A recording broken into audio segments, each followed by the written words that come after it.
Y hola gente, ¿qué tal? ¿Cómo están? Sean bienvenidos a un nuevo video, en este canal. Estoy yo otra vez con un nuevo video. Gente, aquí estamos en este río, no sé si pueden ver bien a mi espalda. Es el río que limita a dos distritos, o sea, el distrito de Canquitú está a mi lado izquierdo, creo. Y el otro lado está, o sea, para allá está el distrito de Gironday. Es un río bastante grande, es imposible cruzar, pero ustedes se preguntarán cómo hacen las personas para cruzar de un lado al otro. Bueno, lastimosamente tienen que arriesgar su vida para poder cruzar el río cuando está grande. Ahorita está no tan grande ni tan bajito, pero sí está un poco crecido como en la cordillera central de la comarca, o sea, de aquí. Está lloviendo mucho, ya tiene todo este mes, entonces el río permanece ahí más o menos, baja y sube, entonces bueno, así está el río pues.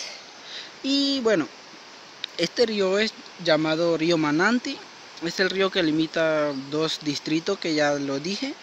Y pues ustedes se preguntarán que si este río tiene al menos un zarzo que puede beneficiar a las personas para así cruzar de un lado al otro.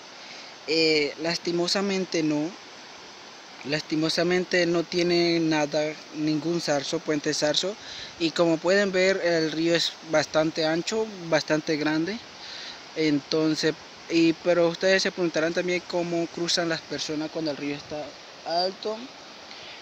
Pues sinceramente les digo es que arriesgan demasiado su vida para poder cruzar de un lado al otro. Ya sea nadando, así es, nadando, y también cruzan a bote, o sea, hay un bote aquí que siempre cruza a las personas cuando el río está grande y le cobra una cierta cantidad de dinero para poder cruzar. Y pues sinceramente, bueno, aquí no ha muerto nadie por la crecida del río, pero para la cordillera central sí. Entonces ya, bueno, mucha gente ha muerto por ya sea cabeza de río o la crecida del río.